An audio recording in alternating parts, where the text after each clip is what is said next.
Hello दोस्तों। आज reasoning की दूसरी क्लास हम स्टार्ट करते हैं और ये रीजनिंग जो है सिलोजिज्म, इसका टॉपिक है सिलोजिज्म यानी न्याय निगमन। इस पर क्वेश्चन पूछा जाता है, ज़्यादातर सभी एग्जाम में आता है, चाहे आपका एसएससी हो, चाहे रेलवे हो, चाहे आपका जो है यूपी ट्रिपल एससी हो, कोई भी एग्जाम हो, सब में ज़्यादातर ये क्वेश्चन पूछा जाता है सिलोजिज्म। तो चलिए आज स्टार्ट करते हैं। सिलोजिज्म क्या होता है, या इसको हिंदी में कहते हैं न्याय निगमन। हिंदी में कहते हैं न्याय निगमन और इंग्लिश में कहते हैं सिलोजिज्म। थोड़ा ये टिपिकल टॉपिक है, इसलिए हम पहले रीजनिंग के टिपिकल टॉपिक्स ही पढ़ाएंगे, यानी ये एनालिटिक रीजनिंग में आता है। ठीक है, तो जब ये रीजनिंग आपको समझ में आ जाएगी तो आसान वाली तो अपने आप समझ में आ जाएगी। तो चलिए स्टार्ट करते हैं किस तरीके से होता है सिलोजिज्म। सिलोजिज्म आज हमारा टॉपिक है सिलोजिज्म। अब इसमें क्या होता है, स्टेटमेंट्स दिए होते हैं, कथन दिए होते हैं, कथन से हमको निष्कर्ष निकालना होता है। तो किस टाइप के कथन होते हैं, केवल 4 प्रकार के ही कथन होते हैं। क्या होते हैं, चलिए देखते हैं हम अपना। तो पहला कथन होता है जो कहलाता है यूनिवर्सल अफर्मेटिव। यूनिवर्सल अफर्मेटिव का मतलब होता है सभी, जैसे लिखा है सभी शेर हाथी हैं, सभी का मतलब हो गया अफर्मेटिव। ठीक है, और ये यूनिवर्सल है, सभी शेर हाथी हैं, तो ये यूनिवर्सल अफर्मेटिव सेंटेंस है। फिर होता है कोई भी शेर हाथी नहीं है, तो ये यूनिवर्सल नेगेटिव कहलाता है। इसको हम ए से डिनोट करते हैं, इसको ई से डिनोट करते हैं। ठीक है, यूनिवर्सल नेगेटिव को हम ई से डिनोट करते हैं। फिर आता है पर्टिकुलर अफर्मेटिव, आई से डिनोट करते हैं, जैसे लिखा है कुछ शेर हाथी हैं। ठीक है, पर्टिकुलर नेगेटिव होता है इसमें कुछ शेर हाथी नहीं है, यानी इसमें 3 वर्ड का यूज होता है। 3 वर्ड कौन कौन से, एक होता है सभी, दूसरा होता है कोई, और एक होता है कुछ। सभी, कोई, कुछ। ठीक है, तो कुछ में 2 तरीके के होते हैं, एक होता है, एक होता है नहीं है। कुछ में 2 तरीके के होते हैं, कुछ को हम कहते हैं सम, हिंदी में कुछ, और आल का मतलब होता है सभी। तो इंग्लिश मीडियम वाले इंग्लिश में बाद हम में वीडियो बना देंगे तो उसमें समझ जाएंगे। तो सभी, कोई, कुछ, इन 3 शब्दों का इस्तेमाल इसमें होता है। बाकी आपका कथन लिखा होता है, उस कथन से ही हम अपना निष्कर्ष निकालते हैं। तो ये हम आपको मोटी मोटी बात बता रहे हैं, लेकिन इसका आसान तरीका जो है वेन डायग्राम है। वेन डायग्राम से हम आपको समझाएंगे इसमें। ठीक है, तो हम इसको जो है दो मेथड से सॉल्व करते हैं। AEIO मेथड होता है, या आपका वेन डायग्राम वाला मेथड होता है। ठीक है, तो हम वेन डायग्राम से ही ज़्यादा समझाएंगे। तो पहले हम सेंटेंस देख लें, इसमें किस तरीके से सेंटेंस बनते हैं। ठीक है, क्वेश्चन जो होता है उसमें कथन जो बनता है वो किस तरीके से कथन बनता है हम ये देखते हैं पहले। ठीक है, जैसे आपका कथन लिखा है सभी शेर हाथी हैं, सभी शेर हाथी हैं, यानी शेर जो इसमें क्या हुआ, ये हो गया आपका सब्जेक्ट। शेर क्या हो गया, सब्जेक्ट, और हाथी क्या हो गया, हाथी हो गया आपका प्रेडिकेट।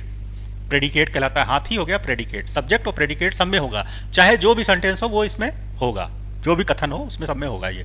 ठीक है, तो अब हमारा 2 तरीके होते हैं इसमें, डिस्ट्रीब्यूटेड या नॉन डिस्ट्रीब्यूटेड। ठीक है, डिस्ट्रीब्यूशन क्या होता है, जैसे कथन लिखा है सभी शेर हाथी हैं, सभी हाथी गाय हैं। ठीक है, तो यहां पर क्या हो गया, हाथी हो गया डिस्ट्रीब्यूटेड हो गया, मतलब मिडिल टर्म। इसमें 3 टर्म होते हैं, एक माइनर होता है, एक मिडिल होता है, एक मेजर होता है। ठीक है, माइनर टर्म क्या होता है, जैसे शेर है क्या है, माइनर टर्म है, हाथी बीच में पड़ रहा है तो मिडिल टर्म हो गया, गाय क्या हो गई, ये मेजर टर्म। अब जरा इसको वेन डायग्राम से हम समझें, तो लिखा है सभी शेर हाथी हैं, सभी शेर हाथी इस टाइप से आ गया, शेर ये हैं और हाथी के अंदर है सब, सभी शेर हाथी हैं। सभी हाथी जो है वो गाय हैं, तो गाय क्या हो गया, मेजर, बहुत बड़ा। गाय के अंदर क्या हो गया, हाथी, हाथी के अंदर शेर। ठीक है, तो शेर हो गया माइनर, हाथी हो गया मिडिल, और गाय हो गया मेजर। इसको वेन डायग्राम से समझ लें हम। ठीक है, चलिए देखते हैं। अब क्या होता है, कथन कुछ ऐसे दिए होते हैं, उससे निष्कर्ष हम अपने आप ही सोच के निकाल सकते हैं, लेकिन हम वेन डायग्राम का यूज करेंगे जो भी बताएंगे। तो पहले आप ये देख लीजिए, कुछ पॉइंट्स हम आपको बताए दे रहे हैं इसमें, लेकिन आपको वेन डायग्राम से ही समझाएंगे। ठीक है, तो देखिए अगला है, दोनों अफर्मेटिव है तो हमेशा निष्कर्ष भी अफर्मेटिव निकलेगा। अफर्मेटिव का मतलब सकारात्मक, निगेटिव निष्कर्ष नहीं निकलेगा, नकारात्मक नहीं निकलेगा। दोनों में से एक निगेटिव है तो निगेटिव आएगा, यानी दोनों कथन में से कोई एक निगेटिव है तो निगेटिव ही निष्कर्ष निकलेगा। दोनों निगेटिव है तो कोई तर्क नहीं निकलेगा, दोनों निगेटिव है तो कुछ नहीं निकलेगा, दोनों स्टेटमेंट निगेटिव है तो कुछ नहीं निकलेगा, और दोनों अनडिस्ट्रीब्यूटिव है तो भी कुछ नहीं निकलेगा, दोनों अनडिस्ट्रीब्यूटेड हैं तो भी कुछ नहीं निकलेगा निष्कर्ष। ठीक है, तो चलिए देखते हैं। अब हम क्वेश्चन से आपको समझाते हैं, वेन डायग्राम बना के ही समझाएंगे। ठीक है, और इसके ऊपर करीब 10-12 पॉइंट्स के ऊपर क्वेश्चन पूछे जाते हैं, यानी कभी कुछ में 2 कथन होते हैं, कुछ में 3 होते हैं, कुछ में 4 होते हैं। ठीक है, और कुछ में निष्कर्ष निष्कर्ष दिए होते हैं, यानी पहला सही, एक ए ऑप्शन, दूसरा सही बी ऑप्शन, तीसरा ऑप्शन में दिया होगा 1 और 2 दोनों सही, चौथे ऑप्शन में ना तो 1 सही ना 2 सही, इस तरीके से 4 ऑप्शन दिए होते हैं आपके। तो पहला क्वेश्चन पढ़ते हैं हम, और क्वेश्चन से ही आपको समझाएंगे कि सिलोजिज्म का सवाल हम कैसे हल करते हैं। ठीक है, तो चलिए देखते हैं। कथन क्या है हमारा, कथन देखिए कह रहा है, कथन है आपका सभी कलम कुर्सियां हैं, सभी कुर्सियां मेज हैं। ठीक है, डायग्राम बनाए, तो डायग्राम बनाते हैं हम। सभी कलम कुर्सियां हैं, ये आपका कलम है और कुर्सियों के अंदर आ रहा है, सभी कलम कुर्सियां हैं। ठीक है, सभी कलम कुर्सियां बन गई। अब क्या कह रहे हैं, सभी कुर्सियां जो है मेज हैं, तो कुर्सियां जो है वो मेज के अंदर हैं, सभी कुर्सियां क्या है, मेज हैं। ये इस तरीके से डायग्राम बना। अब हमारा निष्कर्ष देखें, निष्कर्ष क्या लिखा है, कुछ कुर्सियां कलम है, कुछ कुर्सियां कलम है, तो ये कुर्सियां ही तो हिस्सा है, कुछ कुर्सियां कलम है, तो पहला वाला ठीक है, पहला हमारा निष्कर्ष ठीक है। ठीक, दूसरा निष्कर्ष देखिए, कुछ मेज कुर्सियां हैं, कुछ मेज जो है वो कुर्सियां हैं, तो ये कुछ मेजें हो गई, क्योंकि मेज तो पूरा हिस्सा है ना, तो कुछ कुर्सियां जो है ये भी मेजें हो गई, तो दूसरा वाला भी सही हो गया। जब दोनों निष्कर्ष हमारे सही हो जाएंगे तो ऑप्शन हमारा सी ठीक हो जाएगा। हमारे पास 4 ऑप्शन दिए होते हैं, पहला ऑप्शन होता है ए सही, मतलब पहला निष्कर्ष सही, दूसरा ऑप्शन होता है दूसरा निष्कर्ष सही, तीसरा होता है 1 और 2 दोनों सही, और चौथा होता है एक ना तो 1 सही ना 2 सही, तो दोनों सही। इसका मतलब सी ऑप्शन आपका ठीक हो जाएगा। वहां पर दे रखते हैं पहले से ही क्वेश्चन में कौन सा ऑप्शन आपका ठीक है, यहाँ हमने लिखा नहीं, हमने आपको समझाने के लिए बता दिया है। ठीक है, तो दोनों क्या हुआ, अफर्मेटिव, दोनों अफर्मेटिव सेंटेंस थे, यानी सभी सभी करके थे, नेगेटिव इसमें कहीं है ही नहीं, तो दोनों से निकल आया ये। ठीक है, अच्छा, 2 कथन और 2 निष्कर्ष पे आधारित सवाल आते हैं, 3 कथन के ऊपर भी आते हैं, 4 कथन, तो हम सबको बताते हैं आपको, पहले 2 कथन पे बता देते हैं आपको।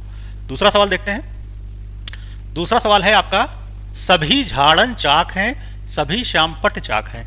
ठीक है, अब सभी झाड़न, ये है आपकी झाड़न, सभी झाड़न जो है वो चाक है, चाक हो गई। ठीक है, सभी श्यामपट्ट चाक हैं।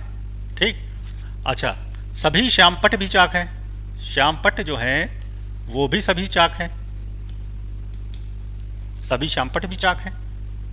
एक तो ये बन गया, दूसरा झाड़न और श्यामपट्ट दोनों ही चाक के अंदर में आ जाएगा, श्यामपट्ट है, ये झाड़न है, ये चाक है। ठीक है, अब हम इससे निष्कर्ष निकालते हैं। देखिए निष्कर्ष अब हमारा क्या निकलेगा, कुछ झाड़न श्यामपट्ट हैं, कुछ झाड़न श्यामपट्ट हैं, हो सकता है लेकिन कन्फर्म नहीं है कि है। कुछ चाक झाड़न है, कुछ चाक जो है वो झाड़न है, ये कन्फर्म है। ठीक है, ये कन्फर्म निकल रहा है, ये कन्फर्म है नहीं, हो भी सकता नहीं भी हो सकता, लेकिन जब तक कि आपका कन्फर्म निष्कर्ष नहीं आएगा तब तक कि आपका निष्कर्ष नहीं माना जाएगा। तो दूसरा वाला केवल निकल रहा है, तो केवल 2 सही है, तो केवल 2 सही हो जाएगा। दूसरा वाला निकल रहा है, कुछ चाक झाड़न है, यहाँ से भी है, यहाँ से भी है, कुछ चाक झाड़न है, ये चाक ही तो है हिस्सा, कुछ चाक झाड़न है, तो आपका ये वाला निष्कर्ष हो जाएगा। तो दूसरा वाला केवल निष्कर्ष होगा इसमें, यानी मिडिल टर्म नॉट डिस्ट्रीब्यूटेड है, यानी जो मध्य पद है वो डिस्ट्रीब्यूशन नहीं है यहाँ पर। ठीक है, दूसरा देखते हैं, अगला क्वेश्चन देखते हैं। सभी ब्रेड रोटियां हैं, कुछ ब्रेड केक हैं। अब सभी ब्रेड ले लें, सभी ब्रेड रोटियां हैं, चलिए ये बना, कुछ ब्रेड केक हैं, कुछ ब्रेड केक हैं, तो कुछ ब्रेड केक यहां से बन जाएगा। ठीक है, कुछ ब्रेड केक हैं, ब्रेड जो है और रोटी जो है, रोटी के अंदर ब्रेड आ रहा है, तो केक और रोटी का संबंध होगा। चलिए देखते क्या है, कुछ रोटियां केक हैं, कुछ रोटियां केक होंगी, ये भी केक है, कुछ रोटियां केक हो गई। कुछ केक ब्रेड हैं, कुछ केक ब्रेड हैं, चूंकि कहा है कुछ ब्रेड केक हैं तो कुछ केक ब्रेड भी होंगे, ये भी हो गया, यानी 1 और 2 दोनों सही है, यानी आपका सी ऑप्शन हो जाएगा कि 1 और 2 दोनों सही है। यहाँ पर दोनों ठीक आ रहे हैं, यानी एक भी ठीक है, दूसरा भी ठीक है। ठीक है, वेन डायग्राम से ही हम इसके आंसर्स को निकालेंगे। हमें लगता है आपको समझ में आ रहा होगा। सवाल ना समझ में आए तो कमेंट से पूछिएगा, हम फिर से एक बार समझाएंगे, आपको कोशिश करेंगे, बताएंगे। ठीक है, नेक्स्ट क्वेश्चन देखते हैं। ये भी आपका मिडिल टर्म जो है नॉट डिस्ट्रीब्यूटेड है, मिडिल टर्म इसमें। तो चलिए देखते हैं, सभी बच्चे आमोद प्रिय हैं, कुछ जानवर आमोद प्रिय हैं, ये आपके कथन है। ठीक है, सभी बच्चे ले लें, बच्चे जितने हैं सब आमोद प्रिय हैं, कुछ जानवर आमोद प्रिय हैं। अब कुछ जानवर आमोद प्रिय हैं, जानवर यहाँ से भी आ सकता है और जानवर यहाँ से भी आ सकता है आमोद प्रिय, ये वाले आमोद प्रिय भी जानवर हो सकते हैं। ठीक है, लेकिन जानवर का संबंध जो है वो बच्चों से एकदम क्लियर नहीं है, यहाँ से तो है, यहाँ से नहीं है। अब हम अपना निष्कर्ष पढ़ें, निष्कर्ष देखिए क्या है, कुछ जानवर बच्चे हैं, कुछ जानवर बच्चे हैं, यहाँ से तो हैं लेकिन यहाँ से नहीं है। कुछ बच्चे जानवर हैं, कुछ बच्चे जानवर, ये तो उसी का उल्टा हो गया, तो ना तो एक निकल रहा है ना दूसरा निष्कर्ष निकल रहा है, दोनों निष्कर्ष नहीं निकल रहे, क्लियर नहीं है बात। जब तक कि बात आपकी क्लियर नहीं होगी तब तक कि आपका निष्कर्ष नहीं होगा, ये दिमाग में बैठा लीजिए आप। तो ना तो एक ना तो 2, यानी ऑप्शन हो जाएगा आपका डी, ना तो एक सही है ना तो दूसरा, दोनों नहीं सही हैं, यानी दोनों गलत हैं, नहीं सही है, तो आपका ऑप्शन हो जाएगा डी। वहां पर ऑप्शन दिया रहता है आपके जो क्वेश्चन पेपर होगा उसमें, देखिएगा। नेक्स्ट क्वेश्चन देखिए, ये भी 2 कथन पे है। कुछ सुंदर बुद्धिमान है, सभी बुद्धिमान बेटियां हैं। अब कुछ सुंदर ये आपका सुंदर है, और चूंकि कुछ सुंदर कह रहा है, कुछ सुंदर बुद्धिमान है, और सभी बुद्धिमान बेटियां हैं। सभी बुद्धिमान जो है वो बेटियां हैं। ठीक है, सभी बुद्धिमान बेटियां हैं। अब हमारा निष्कर्ष देखिए क्या निकल रहा है। कुछ बुद्धिमान सुंदर हैं, कुछ बुद्धिमान सुंदर है, पहला निष्कर्ष है। ठीक है, निकल रहा है ये। दूसरा है कुछ बेटियां बुद्धिमान है, कुछ बेटियां बुद्धिमान है, ये बुद्धिमान है, दूसरा भी निकल रहा है। कुछ सुंदर बेटियां हैं, कुछ सुंदर बेटियां हैं, ये भी निकल रहा है, तीसरा भी निकल रहा है, यानी तीनों निकल रहे हैं। इसका मतलब आंसर हमारा आ जाएगा सभी निष्कर्ष सही हैं। सभी निष्कर्ष सही है, चौथा ऑप्शन आपका हो जाएगा। यहाँ पर ऑप्शन दे रखा है। ठीक है, इस तरीके से निकालेंगे, बहुत ही नॉर्मल वे में इसके सवाल को लगाएंगे, बहुत उस पर नहीं जाएंगे, अपना लीक से हट के नहीं जाएंगे। जो भी स्टेटमेंट में कहेगा उसी पे ही रहेंगे। स्टेटमेंट जो है उसी पे आप अपने अड़े रहिए और उसी से ही आंसर निकालिए अपना। ठीक है, नेक्स्ट क्वेश्चन देखते हैं। कथन है कुछ प्रबंधक युवा हैं, सभी लड़के युवा हैं। कुछ प्रबंधक, अब प्रबंधक वाला हम पहले गोला बनाए, प्रबंधक, कुछ प्रबंधक युवा है, तो युवा हो गए, ये वाला कुछ हो गया, युवा है प्रबंधक। ठीक है, फिर कह रहे हैं सभी लड़के युवा हैं। अब लड़के जो है युवा में आ जाएंगे, सभी लड़के युवा हैं, तो हम इसमें पहले हम ये बना लेते, पहले दूसरा वाला बना लें हम, यानी सभी लड़के, सभी लड़के युवा हैं। अब कह रहे हैं कुछ प्रबंधक युवा हैं, कुछ प्रबंधक यहां से युवा हो गए और कुछ प्रबंधक यहां से युवा हो गए। ठीक है, प्रबंधक का लड़कों से क्लियर नहीं है संबंध, लेकिन प्रबंधक का युवा से क्लियर है। ठीक है, युवा का लड़कों से क्लियर है। तो निष्कर्ष देखते हैं, कुछ लड़के प्रबंधक हैं, कुछ लड़के प्रबंधक यहां से तो हैं लेकिन यहां से नहीं है। कुछ प्रबंधक लड़के हैं, ये उसी की उल्टी बात कही गई है, दोनों नहीं ठीक है। तो ऑप्शन हो जाएगा आपका डी, ना तो एक सही है ना दूसरा सही है, दोनों निष्कर्ष सही नहीं है। ठीक है, समझ में आ रहा है? एक एक पॉइंट वाइज हम बता रहे हैं, यही सवाल पूछे जाते हैं एग्जाम में। ठीक, नेक्स्ट देखिए, कुछ पुस्तकें पत्रिकाएं हैं, कुछ पत्रिकाएं उपन्यास हैं। कुछ पुस्तकें पत्रिकाएं हैं, ये पत्रिकाएं हो गई। कुछ पत्रिकाएं उपन्यास हैं, कुछ पत्रिकाएं उपन्यास यहाँ से भी हो सकता है और यहाँ से भी हो सकता है, तीनों कॉमन भी हो सकते हैं। ठीक है, ये वाली पत्रिकाएं भी हो सकती हैं, लेकिन उपन्यास का संबंध पुस्तक के साथ क्लियर नहीं है, उपन्यास पत्रिका के साथ तो क्लियर है दोनों जगह। तो निष्कर्ष पढ़ते हैं, कुछ पुस्तकें उपन्यास हैं, कुछ पुस्तकें उपन्यास हैं, यहाँ से तो क्लियर है लेकिन यहाँ से नहीं है। कुछ उपन्यास पत्रिकाएं हैं, कुछ उपन्यास पत्रिकाएं यहाँ से भी यानी दूसरा वाला निकल रहा है, पहला वाला नहीं निकल रहा है। तो पहला वाला नहीं होगा, दूसरा वाला आपका निष्कर्ष होगा, ऑप्शन बी, यानी दूसरा निष्कर्ष आपको होगा। ठीक है, तो हम समझते, समझ में आ रहा होगा कि हम किस तरीके से ये सिलोजिज्म के सवाल लगाते हैं। तरह तरह के जो सवाल आते हैं वो सब हम आपको समझा रहे हैं एक ही वीडियो में, अलग अलग पॉइंट से। फिर इसकी एक एक्सरसाइज आपसे लगवाएंगे बाद में, पहले आपको समझा लें कैसे आता है सिलोजिज्म। नेक्स्ट क्वेश्चन देखिए, नेक्स्ट आपका, सभी कलम पेंसिलें हैं, कोई भी पेंसिल बंदर नहीं है। चलिए देखते हैं, कलम जितने हैं वो सब पेंसिलें हैं, और कह रहे हैं कोई भी पेंसिल बंदर नहीं है। अब बंदर तो अलग चीज हो गया, बंदर हट के हो गया, जो पेंसिल ही से हट के, तो कलम से कोई मतलब ही नहीं है। ठीक है, बंदर अलग हो गया। तो हमारा निष्कर्ष क्या है, कोई भी कलम बंदर नहीं है, कोई भी कलम बंदर नहीं है, कोई भी कलम बंदर नहीं है। जब पेंसिल नहीं है तो कलम होगा ही नहीं, यानी पहला निष्कर्ष निकल रहा है, ये निकल रहा है हमारा। कुछ कलम बंदर है, कुछ कलम बंदर, ये तो है ही नहीं, अलग है, ये वाला नहीं हुआ, दूसरा नहीं हुआ। तीसरा, सभी बंदर कलम है, सभी बंदर कलम है, ये भी नहीं निकलेगा। और चौथा है कुछ बंदर कलम है, कुछ बंदर कलम है, ये भी नहीं निकल रहा है। ठीक है, तो कुछ बंदर कलम है, कहाँ निकल रहा है, बंदर और कलम दूर दूर हैं, तो आपका केवल एक निकल रहा है, केवल एक लागू होगा, तो पहला सी वाला ऑप्शन हो जाएगा, केवल एक निष्कर्ष एक लागू होता है। ठीक है, नेक्स्ट क्वेश्चन देखते हैं, कोई मोबाइल घड़ी नहीं है, यानी ये मोबाइल है और घड़ी नहीं है, तो घड़ी अलग है। ठीक है, सभी गणक मोबाइल हैं, गणक का मतलब कैलकुलेटर, गणक जितने हैं वो सभी मोबाइल हैं। ठीक है, तो हम इसको जरा एक ऐसे बना लें, सभी गणक जो हैं वो मोबाइल हैं और मोबाइल जो है वो घड़ी नहीं है। ठीक है, तो निष्कर्ष हमारा क्या निकलेगा, कोई भी गणक घड़ी नहीं है, कोई भी गणक घड़ी नहीं है। कहाँ से हो जाएगी, नहीं है, इसका मतलब ये निष्कर्ष सही कह रहा है, कोई भी गणक घड़ी नहीं है, ये निष्कर्ष सही है, बिल्कुल दूर दूर है। कुछ मोबाइल गणक हैं, कुछ मोबाइल गणक हैं, ये मोबाइल ही तो है, कुछ गणक है, ये भी ठीक है, यानी दोनों निष्कर्ष सही हैं, यानी हमारा ऑप्शन हो जाएगा सी, यानी दोनों ठीक हैं, दोनों निष्कर्ष सही हैं। ठीक है, समझ में आ रहा है? नेक्स्ट देखिए क्वेश्चन, कुछ थैले जेबें हैं, कोई भी जेब थैली नहीं है। कुछ थैले जेबें हैं, ठीक है, कोई भी जेब थैली नहीं है। अब जेब जो है वो थैली नहीं है, तो थैली जो है वो थैले हो सकते हैं, ये मतलब मान लीजिए थैली। ठीक है, जेब से ये दूर है थैली।